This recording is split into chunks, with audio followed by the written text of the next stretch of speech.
कि आज से जो भी भगवान नाम जपेगा उसकी आपको रक्षा करना, ये आपकी सेवा है। अच्छा, हनुमान जी को आज्ञा दी। हाँ, जो भी नाम जपेगा उसका कहीं भी कैसे भी है वो आपको रक्षा करना है। नाम जाप को कभी कोई अहित नहीं होना चाहिए।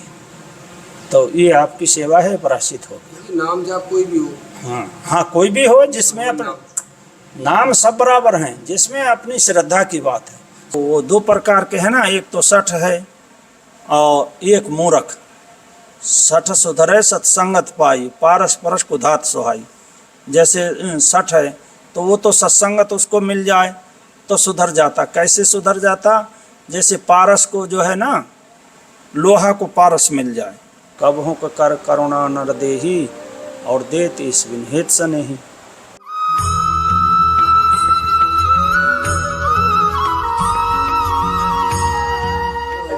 राधे श्याम। राधे श्याम। महाराज जी विश्राम कर रहे? विश्राम करें, इतना ही करते हैं विश्राम। आपकी सेवा आई है दास के पास एक 1400 रुपये, वही गुप्ता जी ने भेजी है महाराज जी। कौन गुप्ता जी? मुकेश गुप्ता जी भेजते हैं हर बार महाराज जी आपकी सेवा। नहीं नहीं महाराज जी, नहीं नहीं नहीं नहीं नहीं नहीं। मुकेश गुप्ता आता तो है नहीं कभी। महाराज जी मैं क्या करूँ, नहीं आते तो आप इधर आ जाओ भैया, यहाँ सामने आ जाओ ऐसे। जय जय श्री राधे साथियों, आप सभी भक्तों के चरणों में दास ब्रजेश गौड़ का कोटि कोटि प्रणाम। दास फिर स्वागत करता है आपके अपने चैनल ब्रज आधार श्री राधा में।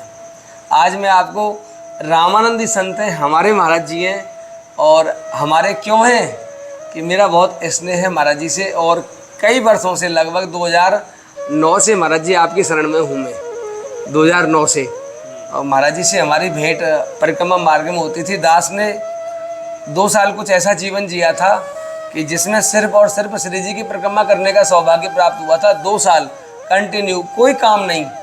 शाम को 3-4 बजे घर से निकलना और रात को 10-11 बजे घर में घुसना, ये मेरा काम था। और सुबह मैं घर पे रहता था। तो उसी अंतराल जब मैं परिक्रमा करता था तो रास्ते में रास होता था। एक घेवर कुंड पे घेवर बने हैं अंदर, वहाँ रासलीला होती थी। तो महाराज जी से वहीं हमारी भेंट होती थी। तो तब से महाराज जी के श्री चरणों में हैं।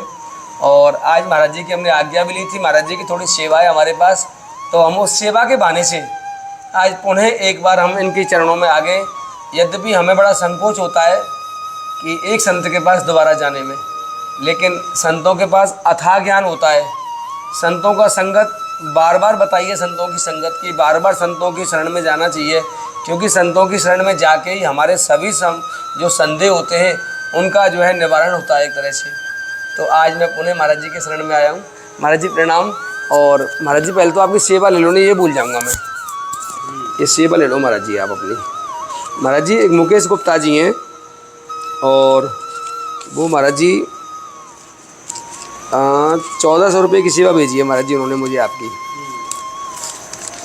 तो महाराज जी पहले तो ये ले लो आप, वो हर महीने महाराज जी आपको सेवा भेजते हैं। तो महाराज जी ये तो आपकी सेवा है महाराज जी। और महाराज जी आज सेवा के बहाने से मैंने अपराध तो कर दिया है आपको जगाने का।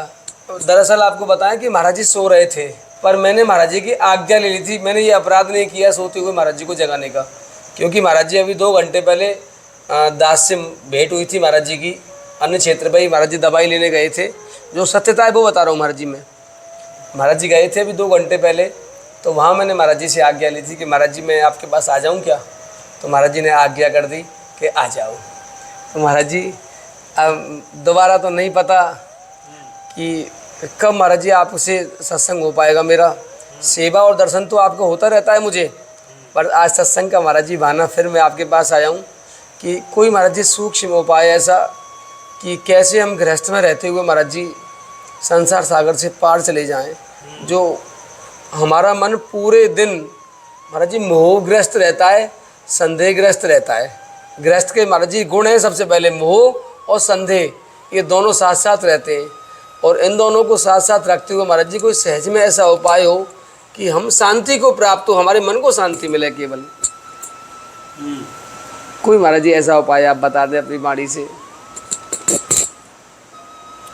अब इसमें उपाय तो भैया कल युग में तो एक ही उपाय है, राम इच्छा से शांति चाहिए या भवसागर से पार जाना चाहते हैं तो उसमें तो कलयुग में तो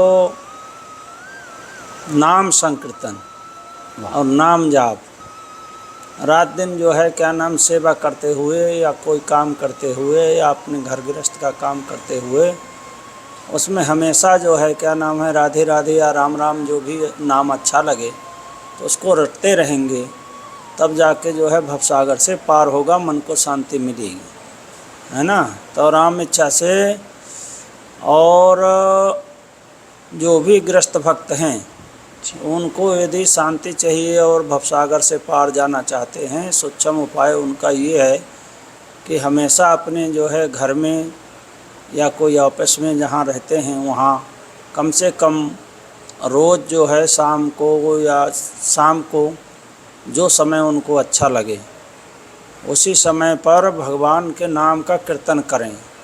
घर में रोज़ श्री राम जय राम, श्री राम जय जय राम कीर्तन करें 1 घंटा व आधा घंटा, तो भवसागर से पार हो जाएंगे। सबसे अच्छा उपाय कलयुग में ये है। अब व्यक्ति अब करते तो है नहीं, कहते केवल हैं, तो भैया उससे तो कुछ होना नहीं है, करना तो पड़ेगा। चाहे कोई भी हो, चाहे संतों के पास जाओ, चाहे जो है क्या नाम है कहीं भगवत दर्शन को जाओ, कहीं कहीं जाओ। यदि हमारे पास भगवान नाम की पूंजी है तो हमको सब जगह लाभ मिलेगा, सब जगह शांति मिलेगी, सब जगह आनंद मिलेगा। अब बहुत भक्त ऐसे कहते हैं कि भैया हम दर्शन करने भी जाते हैं, परिक्रमा भी करते हैं और भी सब काम करते हैं, सेवा भी करते हैं, तो भी हमारे मन को शांति नहीं है और ना हमको राम इच्छा से शांति का अनुभव होता है, ना कोई अनुभव होता है। तो भैया जिसके पास पूंजी नहीं है तो फिर वो कैसे अनुभव होगा उसको? तो पूंजी तो उसके पास भगवान नाम, कलयुग में तो भगवान नाम ही पूंजी है। यदि भगवान नाम रूपी पूंजी है उसके पास, तो वो जो है कहीं भी चलते फिरते, दर्शन करते या घूमते फिरते कहीं भी उसको आनंद ही आनंद मिलेगा। ऐसा है महाराज जी। ऐसा सुना है संतों के मुख से कि तुलसी बिसले पाप से हरि चर्चा न सुहाए, कै सोवे कै लड़ मरे, कै उठ के भग जाए। क्योंकि देखने में आया महाराज जी कि जीव की इच्छा तो करती है भगवान नाम जप करने की, लेकिन पूर्व जन्म का संस्कार मान लो, उसका अपना अपराध मान लो कोई, महाराज जी भगवान नाम के लिए या तो समय नहीं मिल पा रहा है उसे, वो इतना व्यस्त है संसार में, उसके व्यापार आदि में या गृहस्थ पालन के धर्मों में महाराज जी वो नाना प्रकार के उलझनों में उलझा हुआ है। उस जीव के पास ना तो पर्याप्त आयु है और ना पर्याप्त ज्ञान है और ना पर्याप्त समझ है महाराज जी। ऐसी स्थिति में वो चाहता है कि मैं भजन करूं और मैं फंसा हुआ हूं महाराज जी। तो इससे कैसे मुक्ति मिले? नाना प्रकार के जंजाल महाराज जी जब उलझ जाता है जी, बहुत बड़े काम जब हो जाते हैं ना, तो महाराज जी उनमें उलझ ही जाता है। काम करने के बाद भी उनका मन मस्तिष्क महाराज जी उसी जगह लगा रहता है। अब देखो समय की बात तो ऐसा है कि समय तो भाई किसी के पास नहीं है, तो समय तो जब हमको कल्याण चाहिए तो समय तो निकालना पड़ेगा। पहली बात ये है कि भाई अपने जो है राम इच्छा से मन को शांति के लिए या हमको कुछ जो है ऐसा कल्याण चाहिए, तो उसके लिए तो सत्संग करना पड़ेगा और सत्संग के लिए जो टाइम तो निकालना पड़ेगा। क्योंकि भाई इतना टाइम हम लोग जो है गृहस्थ में 24 घंटा देते हैं, तो उसमें जो है 1 आध घंटा जो है कहीं भी सत्संग होता है उसके लिए निकालना पड़ेगा, है ना। तो सत्संग की बात तो फिर वो कल्याण की बात तो ऐसा है कि जैसे या तो कोई संतों के मन में आ जाए कि भाई इस जीव को कल्याण होना चाहिए जी, तो उस जीव को कल्याण एन केन करके हो जाता है, कैसे भी करके हो जाता है। और या फिर भगवान के मन में आ जाए कि भाई अगर करुणा करके जो है, और भगवान तो पहले से भी करुणा करके जो है मनुष्य शरण दिए हैं, कबहू कर करुणा नर देही और देत इस बिन हेत सनेही। तो पहले ही भगवान जो है करुणा करके उनको जो है अपने को मनुष्य दे दिया। तो अब इसमें बुद्धि दिया है, विवेक दिया है, सब कुछ दिया है। तो कहते हैं भाई 24 घंटा है आपके पास, रात दिन मिला के 24 घंटा है, तो उसमें कहीं ना कहीं हमको जो है एडजस्ट करके जो है परमार्थ के लिए या भजन के लिए या राम इच्छा सत्संग के लिए समय हमको निकालना पड़ेगा। 2 घंटा निकालिए, 4 घंटा निकालिए, 24 घंटा है आपके पास, उसमें से बचाइए समय। और कल्याण चाहते हैं तो अब बहुत लोग ऐसे हैं कि भाई वो चाहते ही नहीं। एक हमारे भक्तमाली जी कहते थे कि भाई कुछ ऐसे बद्ध जीव हैं तो वो तो ना तो राम जी को जानना चाहते हैं, ना राम जी को जो है राम इच्छा से पहचानते हैं, ना पहचानना चाहते हैं। तो रात दिन अपना जो है उसी में लगे हैं। शाम को अपना सोए और दिन में सवेरे उठे फिर लग गए अपना उसमें कमाने में, फिर शाम को सोए वैसे खाने पीने उसी में लगे रहते हैं। तो इसमें एक दृष्टांत सुनाते थे कि एक बालक था राम इच्छा से, तो ऐसे किनारे में, जंगल किनारे में संत रहता था गांव के किनारे में, तो कुटिया बना के तो वहाँ आके सेवा करता रहा। काफ़ी दिन हो गए, बेचारा उसका भाव था तो संतों का सेवा कर देता रहा, बैठ के अपना सत्संग करता रहा, उसका हृदय हो गया पवित्र। तो उन्होंने एक दिन कहा महाराज जी हमको जो है आप जो है दीक्षा दे दे में, भाई हमारी इच्छा है भजन करने की। तो देखा महात्मा भाई बहुत दिन से आता, सेवा भी करता, भाव भी अच्छा है, तो उनको कंठी बांध दिया, दीक्षा दे दिया, गृहस्थ दीक्षा दिया व्रत में। तो वो हुआ क्या, ठाकुर जी कृपा से ऐसा होता नहीं है पर वो अचानक ऐसा हो गया। क्या हुआ कि उसका एक उसी दिन उसकी एक भैंस मर गई। भैंस मर गई महाराज जी? भैंस अच्छा मर गई। अच्छा। अब वो घर गया, बद्ध जीव को लोगों की बात है। अब वो घर गया तो भैंस मर गई। अब वो क्या कहते हैं घर वाले, कहते हैं कि भाई राम इच्छा से कि आपको जो है आपने दीक्षा लिया इसलिए हमारी भैंस मर गई, तो या तो आप जो है इसको वापस करे आइए या फिर राम इच्छा से, नहीं तो हम आपको घर में नहीं रहने देंगे और घर से भगा देंगे। तो उन्होंने कहा, वो सीधा साधा बालक था, तो बोले यार घर से भगा देंगे तब हम कहाँ रहेंगे, विरक्त तो था नहीं बेचारा और इतना तगड़ा बैराग भी नहीं है। तो बोला हम कहाँ रहेंगे, कैसे करेंगे। तो कहा ठीक है मैं गुरुजी से कहता हूँ भाई घुमा के तुम वापस कर आऊँगा। तो आया दूसरे दिन, उस दिन तो रात हो गई, वो रात को डांटे उठे तो बोले कल घुमा देना उठे। तो आके गुरुजी से बोला महाराज जी मेरी तो इच्छा है नहीं और ना ऐसा मैं सोचता हूँ कभी, पर घरवाले कहते हैं कि राम इच्छा से कल एक भैंस मर गई, कहते हैं कि वो आपने दीक्षा लिया और राम जी, ना हमको राम जी जानते थे ना हम राम जी को जानते थे, आपने भजन कर कर के हमारा घर दिखा दिया, तो राम जी ने हमारा घर देख लिया तो हमारी भैंस मार दिया ऐसा। तो बोले कि दीक्षा को आप वापस ले लो। तो महात्मा सोचे ऐसा कभी होता तो है नहीं, पर अब इसको कैसे, अब जो लोग वैसे लोग हैं उनको यदि ऐसा सीधे सीधे समझाओगे तो मानेंगे नहीं। कोई ऐसा सीधे सीधे आपको हो गए कि भाई ऐसा नहीं होता है, ये तो ये कोई होनी थी हो गई, तो वो तो मानेंगे नहीं। तो महात्मा विद्वान थे, विज्ञ थे, तो उन्होंने कहा अच्छा ठीक है, विचार करके कहा कि भैया ऐसा है कि आप जो है घरवाले से जाके कहो कि भाई दीक्षा लेने पर एक भैंस जरूर मरती है ना। अच्छा। दीक्षा लेने पर एक भैंस जरूर मरती है और यदि वापस करोगे तो सब पूरा घर का समाप्त, आदमी भी समाप्त हो जाएंगे, भैंस सब मर जाएंगे। हमें कोई आपत्ति नहीं है, जाओ आप कह दो उनसे भाई ऐसा, यदि पीछे हमसे नहीं कहें। तो उन्होंने कहा ठीक है। तो वो गया तो जाके कहा ऐसे ऐसे गुरुजी कह रहे हैं कि भाई ये नियम है, दीक्षा लेते देख भैंस मरती है और वापस करने में सब मर जाएंगे, भैंस भी मर जाए आदमी भी। तो उन्होंने कहा भाई रहने दो फिर तो रहने दो।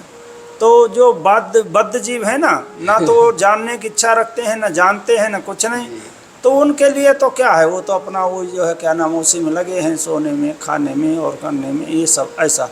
और जिस जीव को यदि साधु यदि सोच ले कि ये जीव जो है क्या नाम इसका कल्याण हो जाए, तो उसमें एक अयोध्या की घटना बताते हैं महात्मा। तो एक बनिया था, तो वैसे तो उसका भाव अच्छा रहा, सेवा भी करता रहा, कुछ किसी दान पुण्य भी करता था और सब काम अच्छा रहा, पर भगवान नाम नहीं जपता था वो। तो उसको बोले भाई आप कभी कभी जो है भगवान नाम जपा करें। तो बोले महाराज जी मेरे पास टाइम कहाँ है भगवान नाम जपने के लिए, भजन करने मेरे पास टाइम कहाँ है। तो भाई बोले क्या करते हो। तो महाराज चतुर लोग जो होते, बनिया था, चतुर लोग जो होते हैं वो एक एक आदि से लेके अंत तक जो है सोने तक का पूरा समय गिनवा दिया कि भाई यहाँ इतने समय हम करते, इतने समय ये करते, इसने पूरा समय एक भी समय नहीं छोड़ा। तो महात्मा बोले यार अब इसका कल्याण तो भाई होना है, अब कैसे काम चले। तो बोले वो इतने समय पर बोले हम लेटिन जाते हैं शौच मैदान। तो अब तो ये बन गया शौचालय, नहीं पहले तो जंगलों में जाते सब जंगलों में जाते रहे। तो महात्मा बोले भाई अब कल्याण तो होना है, दया महात्मा के तो भाई अंदर दया आ जाए तो फिर दयालु तो होते ही हैं, तो कल्याण तो करना है इसको। तो उन्होंने कहा भाई अच्छा आप शौचालय जाते हैं, उस समय आप बैठते क्या करते हैं बैठ के वहाँ? थोड़ी देर तो बैठते होंगे 10-5 मिनट। तो बोले हाँ महाराज उस समय खाली। तो बोले उसी समय पर जपा करो राम राम राम राम राम राम। अयोध्या की घटना है तो वहाँ तो राम नाम है, राम राम राम राम उसी समय जपा करो। तो बोले हाँ महाराज इतना कर सकता, इतना समय मेरे पास है। मान लिया, बद्ध जीव मान लिया। और जो मान ले तो वो दो प्रकार के हैं ना, एक तो सठ है और एक मूरख। सठ सुधरे सत्संगत पाई, पारस परस कुधात सोहाई। जैसे सठ है तो वो तो सत्संगत उसको मिल जाए तो सुधर जाता। कैसे सुधर जाता? जैसे पारस को जो है ना, लोहा को पारस मिल जाए। वो दो प्रकार के हैं ना, एक तो सठ है और एक मूरख। सठ सुधरे सत्संगत पाई, पारस परस कुधात सोहाई। जैसे सठ है तो वो तो सत्संगत उसको मिल जाए तो सुधर जाता। कैसे सुधर जाता? जैसे पारस को जो है ना, लोहा को पारस मिल जाए तो लोहा को बोलते हैं महाराज जी। हाँ कुघात लोहा को हाँ हाँ कुघात लोहा को बोलते हैं। सत्संगत पाई, हाँ। पारस परस कुघात सोहाई। कुघात नहीं कुधात, कुधात सोहाई। हाँ मतलब अब लोहा कुधातो ही है, कोई काम वैसे काम तो कोई आता नहीं। और बिकता भी इतना सस्ता है कि उसका कोई कीमत नहीं है। मान लो कुधाता ही है वो। और अब ये सोना और इनके लिए तो पारस के लिए तो कुधाता ही है। तो इसलिए पारस परस कुधात सोहाई। तो उसको जो है यदि पारस का संग मिल जावे ना तो वो सोना बन जाता है। तो सोना बन जाता। तो सठ जो होता है उसको ऐसा जो सत्संग मिल जावे तो उसको जैसे कहो वैसे मान लेता है तो वो सुधर जाता है। और एक होता है कैसे मूर्ख। तो जैसे रावण है, रावण बहुत विद्वान था, सब कोई जानता है। तो रावण के लिए लिखा है कि मूर्ख हृदय चेत ही जो गुरु मिले बिरंच सम, और फूलन फरहन बेंत जद्दवी बरसे सुधा। मतलब बेंत जो है कभी आपको फूलता फरता नहीं है, वो तो वैसे ही जो है क्या नाम उगता है। तो इसी प्रकार से जैसे मूर्ख है उसके हृदय में नहीं चेतन नहीं होता, जानता सब है, वो आपको ब्रह्म ज्ञान कहे सिखा देगा, आपको पढ़ा देगा उल्टा। तो इसी प्रकार से उसको जो है मूर्ख हृदय चेत ही जो गुरु मिले बिरंच सम, उसको ब्रह्मा जैसा गुरु मिलेगा तो भी वो नहीं चेत पावेगा। तो वो नहीं सुधरता है। खल होता, वो पढ़ा लिखा होता, सब कुछ होता बढ़िया और सब उपदेश भी देगा, पर मानता नहीं मानता तो उसका कल्याण नहीं होता। तो ये जो जिसकी हम कथा सुना रहे हैं, ये जो ऐसे व्यक्ति थे बेचारे खल, क्या नाम है, मूर्ख जैसे। तो मूर्ख लोग क्या है कि वो मान लेते हैं, नहीं वो सठ मान लेते हैं तो वो सुधर जाते हैं। तो अब इन्होंने कहा ठीक है, महात्मा बोले कि भाई ऐसा ऐसा करना, जपना नाम उसी समय जपना जिस समय आपको सोच में ना उस समय खाली है। अब ठीक तो जपता था रोज, काफ़ी दिन हो गया राम राम राम जपता था। अच्छा लेट नहीं उठता था, 4 बजे उठता रहा वो, क्योंकि भाई उसको और भी काम काज है। जो लोग जो थोड़ी चेतन हैं तो जल्दी उठते हैं, और जो लोग वैसे लापरवाही तो अपना लेट उठते हैं, जब भी मन करे तब उठते हैं, सूर्योदय के बाद। अब वो 4 बजे उठता था, सोच जावे, फिर ऐसे एक घंटा लग जाए अपना 5 बजे। तो एक दिन हुआ कहा कि हनुमान जी भी राम जी की सेवा में, वहाँ तो भाई अयोध्या है, सरजू जी है, तो वहाँ जो है राम इच्छा से राम जी वो हनुमान जी जो है स्नान करने गए, राम जी की सेवा में जाना है। तो सवेरे जो है बस उसी समय राम राम राम राम जपता रहा था। हनुमान जी देखे भैया बड़ा सुंदर नाम जी इस समय, वो भी 4 बजे ब्रह्म मुहूर्त में कहाँ से आ रहा है। तो उन्होंने देखे तो राम इच्छा से गए, तो आवाज़ आ रहा था, अंधेरा था, वही 4 बजे तो अंधेरा होते ही अंधेरा था, तो आवाज़ आ रहा था। पास में गए देखे तो अरे सोच मैदान बैठा और जो है राम राम कर रहा है। तो हनुमान जी ने उसको एक घूसा लगाया। अब एक घूसा लगाया राम इच्छा से, अब वो तो भाई अब हनुमान जी की घुसा बड़े बड़े जो है क्या नाम राक्षस रावण आदि बड़े बड़े एक एक घुसा में धराशायी हो गए, तो वो जीव कहाँ से सहन करेगा। तो भगवान वहाँ जो है उसकी रक्षा के क्यों नाम जप रहा था, उसकी रक्षा के लिए अपना जांग लगा दिया। तो यहाँ ठाकुर जी के जांग में जो है क्या नाम है चिन्ह पड़ गया, नहीं तो वो तो एक घुसा में कहाँ चला जाता, फिर बच गया। तो बच गया तो राम इच्छा से अब जो है हनुमान जी नहा धो के जो है राम जी की सेवा में गए। राम जी की सेवा में गए तो चरण सेवा कर रहे थे और वहाँ जगह लाल था, तो वहाँ जब वहाँ हाथ लगा तो भगवान जैसे कोई फोड़ा उड़ा नहीं होता तो आदमी सी करता, तो सी किए भगवान। अरे बोले महाराज क्या हो गया, बोले अरे बोले कोई बात नहीं, अरे बोले नहीं नहीं ये कोई कौन किया क्या किया ऐसा अपराध किया उसको छोड़ूंगा नहीं, हनुमान जी बोले। तो भगवान बोले भाई हनुमान जी अब क्या करें, ये आपने ही मार दिया हमको।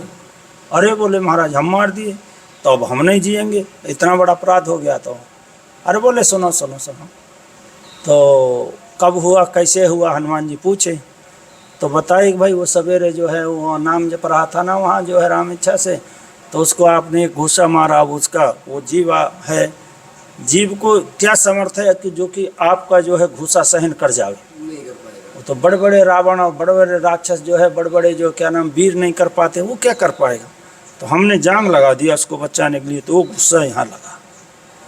तो बोले महाराज इतना बड़ा अपराध बन गया हमारा, तो ये अब हमको प्रायश्चित बताओ नहीं तो हम तो शरीर छोड़ेंगे। तो बोले नहीं नहीं प्रायश्चित भाई जो पाप अपराध बनता है पाप बनता है उसकी प्रायश्चित भी होता है, ऐसा थोड़ी है कि कोई जो क्या नाम है नहीं हो, तो सबका एक अपना प्रायश्चित भी है। तो उन्होंने कहा ठीक है बताइए। तो उन्होंने कहा कि ऐसा है कि प्रायश्चित करना चाहते हो तो आज से तुम्हारा ड्यूटी है, तुम्हारी सेवा है कि आज से जो भी भगवान नाम जपेगा उसकी आपको रक्षा करना, ये आपकी सेवा है। अच्छा हनुमान जी को आज्ञा दी। हाँ, जो भी नाम जपेगा उसका कहीं भी कैसे भी है वो आपको रक्षा करना है, नाम जाप को कभी कोई अहित नहीं होना चाहिए। तो ये आपकी सेवा है, प्रायश्चित होगी। नाम जाप कोई भी हो। हाँ हाँ कोई भी हो जिसमें अपना नाम सब बराबर हैं, जिसमें अपनी श्रद्धा की बात है, अपने उपासना के ऊपर है, अपनी श्रद्धा की बात है। जैसे अब भगवान कृष्ण की उपासना है तो वो राधा राधा जपते हैं, कृष्ण कृष्ण जपते हैं, है कि नहीं। जो राम उपासक वो राम राम जप, और भी जो सब नाम बराबर है, नाम में कोई भेद थोड़े है। वो तो इसलिए भगवान ने जो है करुणा करके अपने जो है ये सब नाम गुण अनंत गुण जो है ये सब नाम भगवत पृथ्वी में छोड़ दिए हैं भगवान, तो सब जीवों को कल्याण के लिए। तो जो जिसको अच्छा लगे उसमें यही नहीं है कि केवल अच्छा ही लगे, उनमें अनंत शक्ति भी, अनंत जो है क्या नाम है वो उसमें शक्ति भी भर दिए हैं। आप जो भी जाप करेगा उसको जो भी उसको करो तो उसको अनेक प्रकार का अनुभव भी होगा और अच्छे भी होगी, सब कुछ होगा। तो ऐसा होता है। तो जीव के लिए ये सब जरूरी है कि भाई समय उसका निकालने, या कोई संत का ऐसे करुणा आ जावे उसके ऊपर तो उसको कल्याण, अब वो उसको कल्याण हो गया। वो बेचारा नहीं कुछ भी नहीं बोले कि मेरे पास समय नहीं है, तो कैसे भी समय बोले ऐसा समय नहीं तो ऐसा निकालेगा, करेगा ऐसा। बहुत मुश्किल। हाँ। फिर भी कितना सरल उपाय बताया भगवान ने। तो मुश्किल तो है भाई, देखो कोई भी चीज़ हम देखो क्या है, संसार की वस्तु के लिए हम कितने पच मरते हैं, रात दिन लगे रहते हैं, और भगवान के भजन के लिए बड़ा मुश्किल कहते। तो भाई अब मुश्किल तो है ही है। अब संसार की वस्तु के लिए हम कितना जो परिश्रम करते हैं, कितना रात दिन लगे रहते हैं, तब वो छलकपट भी करते हैं, दुनिया भरे का सब कुछ करते, तब वो जाके कहीं मिलता है। तो भगवान नाम के लिए और उनके लिए भाई परम कल्याण है, सोना है, एक वस्तु है, तो उसके लिए तो फिर तो परिश्रम तो करना पड़ेगा, उसको बचाना भी पड़ेगा, सब कुछ होगा तभी हो पाएगा। ऐसा भी होता है बहुत सारे भक्त लोग भजन भी करते हैं, अपना नित्य नेम भी करते हैं घरों में, लेकिन भजन में मन नहीं लगता, मन चिंतन करता है संसार का। ऐसी अवस्था में क्या करना चाहिए उस जीव को? भजन करने बैठे गुरु मंत्र का और मन भाग रहा है संसार में, बहुत समय हो गया करते करते। भाई उसमें कारण ये है कि जैसे या तो फिर उन्होंने जो है क्या नाम चिंतन ढंग से नहीं किया, या फिर एक ये है कि जैसे बहुत लोगों का प्रश्न होता है कि भाई हमको राम इच्छा से जिस समय हम माला लेके बैठते हैं उसी समय ज़्यादा चिंतन आता है, उसी समय हमको ज़्यादा काम क्रोध सताता है, ऐसा प्रश्न होता है कि नहीं कि भाई वैसे समय पर हमारा मन शांत रहता है। अब जैसे माला लेके बैठे तो तमाम सब जो है इकट्ठे जो है वो आ गया, वो तमाम चिंतन जो है उसमें, तो भजन करें कि उसको हटाएं कि क्या करें, तो उसमें महापुरुषों का ये चिंतन है कि भाई जैसे अब अनंत जन्म हमको ये विषय में भटकते हो गया, तो ना जाने हमारा राम इच्छा से मन में कितना बड़ा है। जैसे ये मोबाइल है, अब इसमें एक छोटी सी चिप है, अब वो चिप में सब वस्तु भरा हुआ है, तो फुल भरा हुआ है। तो महापुरुषों का चिंतन ये है कि भाई अब जैसे हमारे मन में अब ये छोटी सी वस्तु है, अब हमारा तो मन तो बहुत बड़ा है, मेमोरी, और ये भी मेमोरी है, तो उसमें जो है अनंत जन्म से ये सब उल्टे सीधे अब भरा हुआ है। तो यदि हमको जैसे अब डिलीट करना है, जो वस्तु हमको खाली करना है, तो पहले उसको देखेंगे तभी खाली कर पाएंगे। हाँ, एक बार जो है क्या नाम दिखेगा कि हाँ भाई इसको हटाना है, काम का होगा वो तो रखेगा, पर जो हमको हटाना है उसको वो विषय, हाँ वो विषय है, तो उसको हमको पहले देखना पड़ेगा, तो देखना पड़ेगा तभी हटा सकते हैं। हाँ, तो हाँ, तो इसी तरह से वो भी जो है मेमोरी में जो है जैसे महापुरुषों का कहना है कि वो बहुत दिन से जो भरा हुआ है, ना जाने कितने अनंत जन्म से भरा हुआ है, तो उसमें वो राम इच्छा से कि पहले दिखता है फिर वो खाली होता है। हमको लगता है कि वो बहुत मतलब उसी समय बहुत आ जाता है, अरे कितने आ गए भैया, अब तो वो अब अशांत हो गया, हटाओ यार, जैसे तो माला नहीं फेरते तभी ठीक था, अब माला फेरे तो और बहुत आ गया ये सब। तो क्या है कि वो दिखता है तो वो खाली होता है। अब खाली होने में कितना समय लगेगा वो तो हमको ज्ञान नहीं है। जो ज़्यादा समय तक बैठता है, ज़्यादा समय तक उसका चिंतन करता है भगवान का या माला फेरता, तो ज़्यादा समय तक वो आता तो जल्दी खाली हो जाए। अब हमको बैठना है 10 मिनट या आधा घंटा, तो आधा घंटा में हमारा कितना 10-20 वस्तु खाली हुआ, मतलब उतने देर तक वो चिंतन आया, तो उतनी देर तक वो मेमोरी उतने वो खराब खाली हुआ, तो बाकी के फिर भरने लग गया, तो और बहुत पहले से ही भरा हुआ, तो फिर वो खाली कैसे हो। तो इसलिए वो शांति नहीं मिलता और ना वो खाली होता है। अच्छा, खाली होने में तो समय तो बहुत लगेगा, क्योंकि उसमें भाई भरा हुआ है पहले से।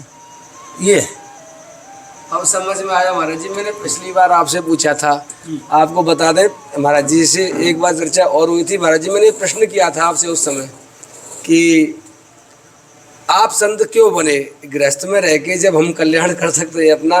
और सुनो एक नई बात और सुन लो आप, हमारे वीडियो में हर बार कुछ ना कुछ खास होता है।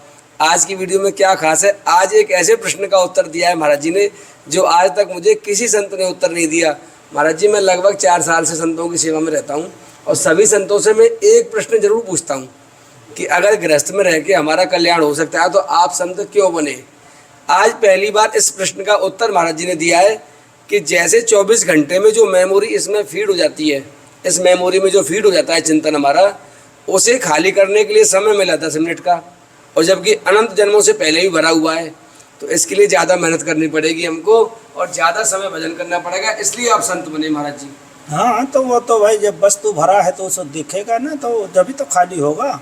जो वस्तु हमको खाली करना पहले वो दिखता है तब तो खाली। अब उसी वैसे ही वो है कि भाई उसमें वो दिखता है, जब भजन करते समय दिखता तो खाली हो रहा है, जो हमको जो दिख रहा है वो खाली हो रहा है धीरे धीरे। अब जितना, अब ये व्यक्ति के ऊपर है भाई कितना वो देर बैठता है, कितना उसका जो है राम इच्छा चिंतन करता है, भगवत चिंतन, और उस समय वो कितने समय देता है, तो और कितना भरा है ये तो ठाकुर जी जाने भाई, अपने तो नहीं जानते, अपने तो जीव कोटे में है, इसलिए वो नहीं जानते जीव को कितना कब से क्या है। तो ऐसा है। और संतों का जो आकरण जो कृपा होती है, तो उसमें कई ऐसा जो क्या नाम है, कई ऐसे जो प्रसंग आते हैं, ऐसे प्रसंग आए हुए हैं भक्तमाल में और संतों के मुँह से और भी। तो एक नारद जी के बारे में आता है कि नारद जी जो है क्या नाम राम इच्छा से ये एक जगह है, वो नारद जी तो घूरते फिरते रहते हैं, तो एक जगह जो है नारद जी घूरते फिरते ऐसे एक शहर में पहुंच गए। तो वो भी जो है वैसे तो वो ठीक था, उसका स्वभाव मतलब जो भी हो, पर संतों के मन में आ गया भाई इसको कल्याण होना चाहिए यार। तो क्या हुआ, उन्होंने राम इच्छा से नारद जी बोले भाई इस जीव को कल्याण तो जब ही होगा जब कुछ देगा लेगा, भाई दिन रात दिन कमाता है, तो जब कल्याण तो जब ही होगा जब कुछ संतों के सेवा में लगाएगा, संतों के सेवा में खर्च करेगा तो कल्याण होगा। और वैसे भजन तो ही कर नहीं सकता माला लेके, तो जो कमाता है उसी में दान करे, थोड़ी बहुत जो भी तो यदि शुरुआत हो जाएगा तो वो अपना उसका हो जाएगा। तो उसको अब वो अपने उसमें हिसाब में लग रहा था गिनने में। तो नारद जी बोले भाई अब इसको पहले देना सिखा मैं, तब फिर वहीं से शुरुआत होगा कल्याण का। कैसा इसका क्या है मानसिकता है, पहले तो वो विचार भाई आगे व्यक्ति जो लगा है उसको जब तक बोलेगा नहीं, जब तक वो हमारे तरफ देखेगा नहीं, जब तक उसको संभाषण नहीं होगा तो उसका विचार कैसे पता लगेगा। तो वो तो अपने को ना तो आपको ना हमको, जब तक हमारा आपका कोई किसी का सत्संग नहीं होगा, बोला चल नहीं होगा, तो ना तो आपको पता लगेगा ना हमको पता लगेगा भाई कैसा विचार है, कितना गंभीर है, कैसा व्यक्ति है। तो नारद जी बोले भाई पहले तो इसको यार देना सिखा मैं, बोलना सिखा मैं। तो जाके उसके दुकान में सही तारा नहीं ध्यान दिया, वो अपना लगा था हिसाब किताब। फिर बोले सही तारा, फिर 3 बार बोले सही। अरे बोले बाबा जी जो है राम इच्छा से बोले दे दो इसको चौनी जो है क्या नाम है चला जाए, यहाँ कान फोड़ता है। बाबा जी क्यों कान फोड़ता, ले चौनी ले जा जा। तो बोले अच्छा। तो बोले भैया चौनी लेने के लिए नहीं आया मैं, राम राम तो किया कर। अरे बोले राम राम राम राम तुमसे तो कुछ किया नहीं जाता है और निकम्मा है और ढिकान फलाना ऐसा। तो जब ऐसे बोले मतलब ज़्यादा उठपटांग बोलने लग गए भाई अरे बाबा जी कुछ करते नहीं ना दूसरे करने देते हैं, और सीताराम सवेरे से जो है लगाते हैं। ठीक। तो उन्होंने कहा कि देखो भाई ये जो है तुम्हारे बाप का नहीं है संपत्ति, यहाँ जो है इसमें जितना तुम जो है आसक्त होके रखे हो ये तुम्हारे बाप का नहीं है। तो वो कहता और का तेरे बाप का है, भाई वो तो कहेगा और का तेरे बाप का है। तो उन्होंने कहा कि हाँ मेरे बाप का है। चल चल बाबा जी चल इसको धक्का दो। तो दो मूर्ति जो है राम इच्छा से उसके जो बेटा थे उनको धक्का दिवा के जो है निकाल दिया। बोले उन्होंने दक्षिणा लेने तो गए नहीं थे, वो तो केवल एक संभाषण करना था भाई, एक मानसिकता चिंतन करनी थी कि कैसा क्या है इसका विचार, इसको कल्याण होना चाहिए। ये नारद जी के मन में भाव आया, संत के मन में। अब उसको कल्याण करके तो छोड़ेंगे क्यों, पीछे पड़ गए। तो उन्होंने कहा अच्छा अभी हम बताते हैं किसका बाप का है, अभी हम बताते हैं किसका बाप का है। ठीक है जा बता देना, ऐसे लोग बोलते ना जा देख लेंगे बता देना। चल दिया नाराज। अब नाराज जी तो नाराज जी भाई, जिस जीव के प्रति संकल्प कर लें वो रह जाए भगवत विमुख, ऐसा कहीं होता है सुनाई नहीं आता ना। तो थोड़ा सा आगे गए और संकल्प किए, उसके पेट में गुड़गुड़ हुआ, पेट में गुड़गुड़ हुआ। अब पेट में गुड़गुड़ हुआ तो राम इच्छा से अब लेटिंग तो है नहीं, जो अंदर ही जो क्या नाम है चले जाएंगे। हाँ जंग भाई यही व्यवस्था ही थी पहले, सब जानते हैं, आज से नहीं बहुत दिन से। तो उन्होंने लाई के लौटा उनके अपने बेटा से बोले बेटा तुम संभालो, हमारे थोड़ा ऐसा लगता पेट खराब हो रहा, हम सोच मैदान हो किया। ठीक है। अब वो तो गया लोटा लेके, और इधर नारद जी उसका भेष बनाया और लोटा लेके तो वो इधर गया, भाई जाएगा थोड़ी दूर तो जाएगा ही। अब वो बस फटाक उसका भेष धर के और आ गए। तो बोले पिताजी आप तो लौट ही आए, भेष तो उसी का था। तो बोले अरे वो हमारे एक बहुरुपिया जो है घूम रहा है वहाँ इधर जो है क्या नाम, वो रास्ता में मिल गया मेरे जैसा स्वरूप बिल्कुल। और वो मैं सोचा कि जा रहे कहीं गद्दी ने हथिया ले, मेरे जैसा बहुरुपिया है, इसलिए मैं जो है तुरंत लौट ही आया। चलो ज़्यादा परेशानी होगी तो अपना जो है अंदर ही धोधा देंगे, अपन कम से कम विपत्ति तो नहीं आवे। तो बोले हाँ आ जाओ पिताजी, तो फिर बिल्कुल मत जाओ, अंदर घुस जाओ। तो बोले देखना आता होगा, देखना उसको आता होगा। हाँ बोले आने दो, फिर तो हम उसकी पूजा करेंगे। फिर राम इच्छा से वो जो है अब वो तो चले गए अंदर। अब वो आया भाई, कोई असली आया। हाँ 15-20 मिनट में, टाइम तो लगता है, गया आया। फिर आया तो हाँ पिताजी कह तो रहे थे सही है, बिल्कुल आ गया, बिल्कुल नस्ल हो सही है, बिल्कुल आया भाई। घुसने लगे, बोले चल बहुरुपिया कहन का। अरे बोले तुमको क्या हो गया? अरे बोले क्या हो गया? अरे बोले क्या हो गया? बोले चल धक्का मारेंगे, अभी डंडा पड़ेंगे बहुत। तो बोले कि अरे यार इनको क्या हो गया भाई? बोले हमारे पिताजी तो अंदर बैठे हुए हैं, तुम कहाँ से आ गए बहुरुपिया? अरे बोले ये बात। फिर उसको राम जी नहीं घुसने दिए और धक्का उक्का भी मारे। अब उन्होंने जो है क्या नाम है फिर विचार किया, जब विपत्ति आता तब व्यक्ति विचार करता है, ऐसे थोड़े है। हाँ तब विचार किया तो बोले कि अरे हम तो महात्मा का अपमान किया था, शायद तो वही है। तब फिर वो जो है सच्चे हृदय से जब पुकार किया राम इच्छा से, तो फिर नारद जी जो है अपने स्वरूप में जो है होके निकल के आए। बोले बता तेरी संपत्ति की, तेरे बाप की मेरे बाप की, बोल। हाँ तो बोले महाराज अब तो कृपा ही करो, आपकी है। तो बोले अब भजन करेगा कि नहीं, संत सेवा करेगा कि नहीं, जो क्या नाम साधु सेवा जो है दुनिया सब करती है जिससे कल्याण होता, करेगा कि नहीं? नहीं तो और बताऊं?